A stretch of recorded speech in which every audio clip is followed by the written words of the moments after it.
Good morning. Yes, I think it's good. I've been up since 5 a.m. to catch this flight. Lots of travelling happening soon. We've just come back from Koenigsegg in Sweden. Can't tell you much about that right now because it's heavily under embargo, but I will tell you it's really, really cool. But with all of this travelling, we've got 6 flights in the next 4 days. And in the past, I've taken this opportunity to answer a lot of your guys' questions via a Q&A, which I posted on Instagram. You guys ask the questions, and then as I'm travelling, I try and answer them at each different stage. That way we get to share with you some behind-the-scenes stuff as to what goes on when we're not filming cars. Let's be honest, the actual filming of the cars bit, I don't know, it's probably 20% of what we do. The rest of it is travel. Travelling, editing. And yeah, it seems like every time we do something with cars, it seems to be at like 5 in the morning start. So hence the cap, because I just couldn't be bothered to do my hair this morning. So yeah, I'm going to post the Q&A on Instagram right now. And then, once it's gone live, we shall look through some of your best questions and answer them en route before we drive a very posh new Bentley. Let's hit it.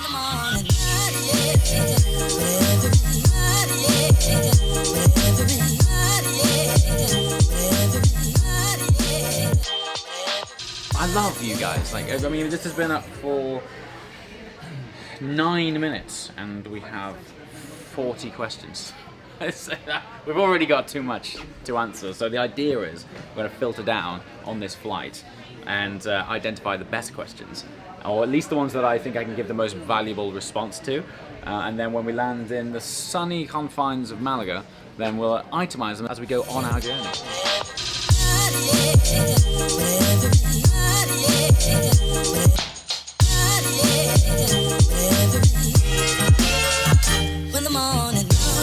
One last bit on safety. Once we get this beast into the air, we'll check the seatbelt signs off. As we find smooth air, then you can move around. However, if you are sitting down, we do recommend to keep the belts fastened and visible. They're there for your comfort and safety should we encounter any unexpected potholes along the way. Departing, it looks like initially to the west, we'll reach off in the general direction of Southampton. From there, left hand down a little bit, out over the wet stuff, we'll go off in search of Europe. So there we are, that's enough from me. I shall leave you in the splendid hands of Barnaby and the team. Enjoy the drive.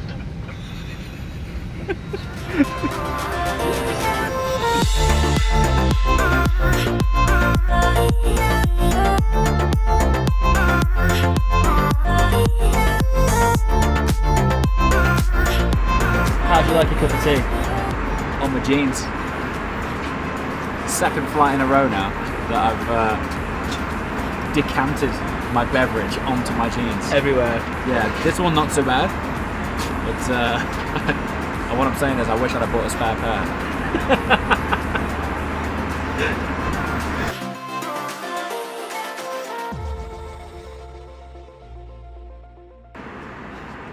Huh?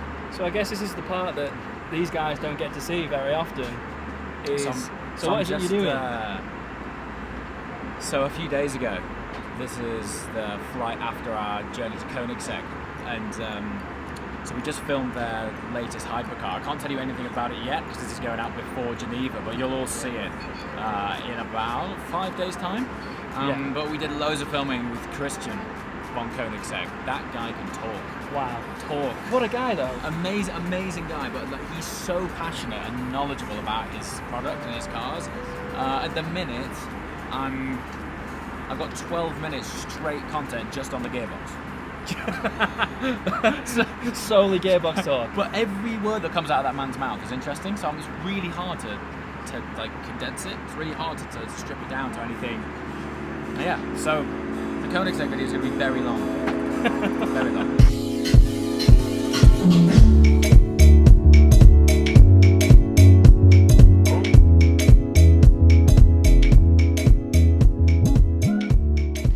So, in the time that we've taken off and landed, Ferrari have announced a new car. It's called the F8 Tributo. I don't know anything about it. I've literally just had that ping in my inbox. So I'll be sharing a lot more with you on that car when we get to Geneva. Very exciting stuff. But anyway, we've landed in Spain. Onto the Q&A.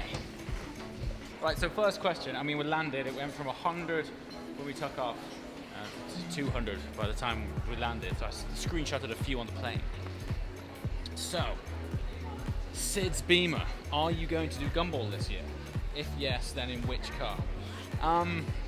So it's a bit of backstory. I'm not sure if I've shared this before. My brother-in-law is Max Cooper, who founded Gumball, which is why I've sort of inadvertently ended up doing so many Gumballs. And even on the years where I'm like, not sure if I'm going to do Gumball or not, I just end up doing it. So it's sort of this like by family default thing, which is amazing. But as a result, it's always super last minute. I never know what car I'll be in. I just don't know. Every year without exception has been 2 weeks notice, and I kind of like that. It adds to the adventure, right? So right now I don't know, but it sounds like a pretty exciting year because it's Mykonos to Ibiza. I might not have shared as well that I don't drink, so 50% of it won't be conducive to me at all because it's basically hopping around party islands. But there's always great people and great cars, so hopefully I'll be on it. Interesting question back to you guys. Do you enjoy my Gumball content, and would you like to see it this year, and what sort of angles of it would you like to see? So let me know in the comments below.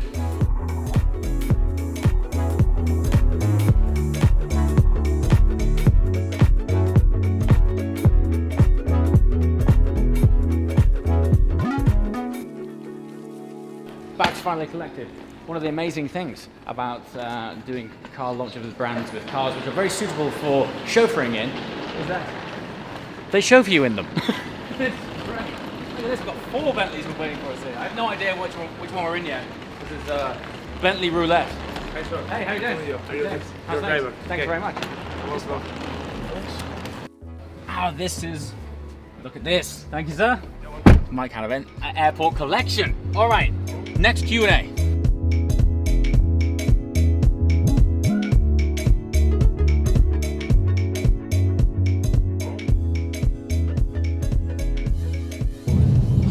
Okay, so next question. Asim Momim? Forgive me if I pronounced that wrong. These are all on Instagram, by the way. What's the best advice you were ever given? The one that always sticks in my head is if you want to be a millionaire, don't live like one. Meaning, basically, don't go spending all your cash before you've got it. So, if you've got the opportunity to, I don't know, invest in something, do that rather than buying a new car. I know it's really hard work, but I guess the discipline thing comes into it the most. But it is the truest statement that I've heard. And I guess the underlying message there is be disciplined with your cash and try not to be a playboy most of the time.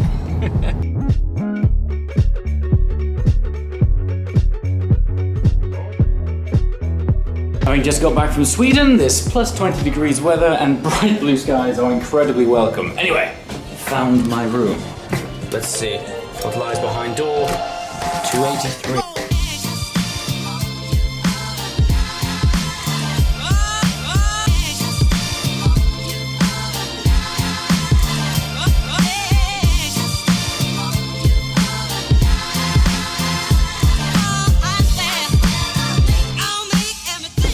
So, as is customary with the introduction to launch events, what I'm essentially doing is mixing in a Q&A with the behind the scenes of what goes on when a car is launched. And after that, I'm going to freshen off and take off this mildly antisocial cap. At least it feels that way when I'm on camera. Anyway, it's going to be a great event. I'm going to freshen up, eat both of those cookies, and take you on a little tour of this place, which they've very beautifully given us this watercolor painting of the hotel layout, which evidently is right on the coast. Anyway, cleanup time. Before I get to the next question, we're about to go into what was a private villa on the beachfront here that has now been sold to the hotel we're at, and it's been turned into this private villa that you can still rent. So if you want to come here and just have the most exclusive villa but serviced apartment experience, I'll show you that in a minute. Anyway, next question as we walk and talk. Christian Jeeves, is the 812 Superfast still coming? Probably not. I went and bought the F12 TDF, which in terms of sense of occasion, I've driven the two now back to back. And while the 812 is fantastic, it's much more of a daily driver grand tourer. And the TDF just offers such a grander sense of occasion. It's more raw, it's more pure, it's more special to experience, and I don't drive it every day. And ultimately, the 812 is a very similar platform still, so I don't think it wouldn't be worthwhile really spending so much money on two cars which are essentially quite similar. Anyway, look at this place. And listen.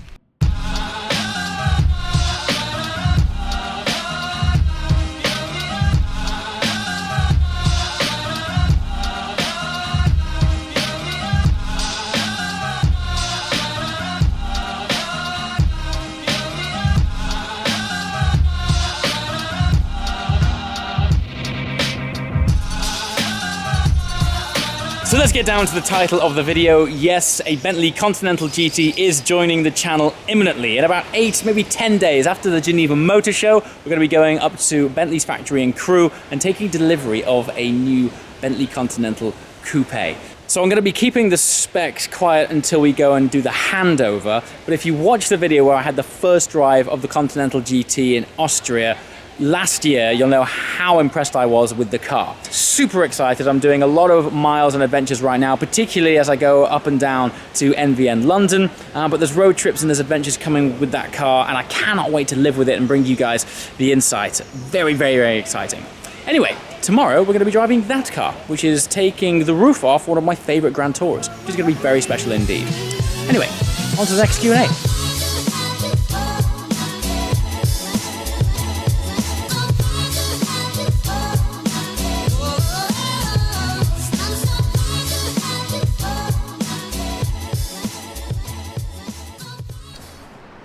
Okay, and next one from Lennon GK. Why did you not wait for the McCann facelift before taking delivery of yours?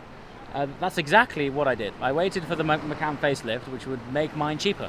So don't forget, this is a car that's going to be a family car. There's going to be my baby boy in the back of it, and it's probably going to get abused, and it's going to get somewhat wrecked, having a baby in and just living with it as a daily driver, day in, day out with a kid. So when new cars get announced, typically the generation before takes somewhat of a hit. So ultimately, I just got a good deal on the car, and I love it. The other reason is they didn't launch a turbo version when they announced the car, so that will be some time off. So yeah, those are the reasons.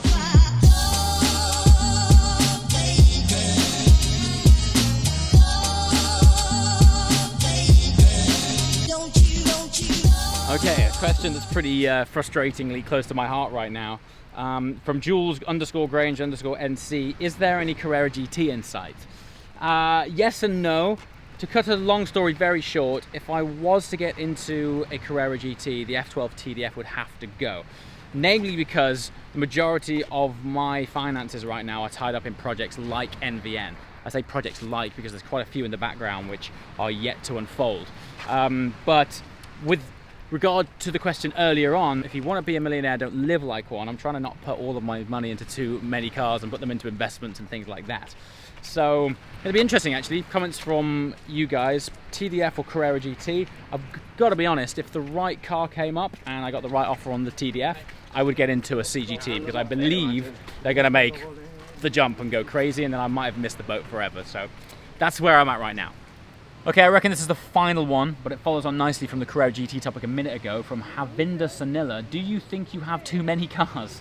With all the travelling, filming, use of press cars, a child and now NVN, when do you have time to actually drive your own cars? I fully agree with you, mate. I've been thinking about this for quite a while, and I have really been thinking about distilling things down, having one mega uber sort of collector's car like a Carrera GT that I can still use and invest memories and miles into, and then just have your sort of daily driver. We've got a Bentley Continental GT coming. That's going to be the ultimate daily driver. And we have a Porsche Macan as the family car for the baby. I mean, I'm in a very unique position that I do get access to drive incredible cars week in, week out. And so until that changes, it's a real thought right now. So once again, comments below, let me know what you think. But that's kind of where I'm at right now, limbo-wise.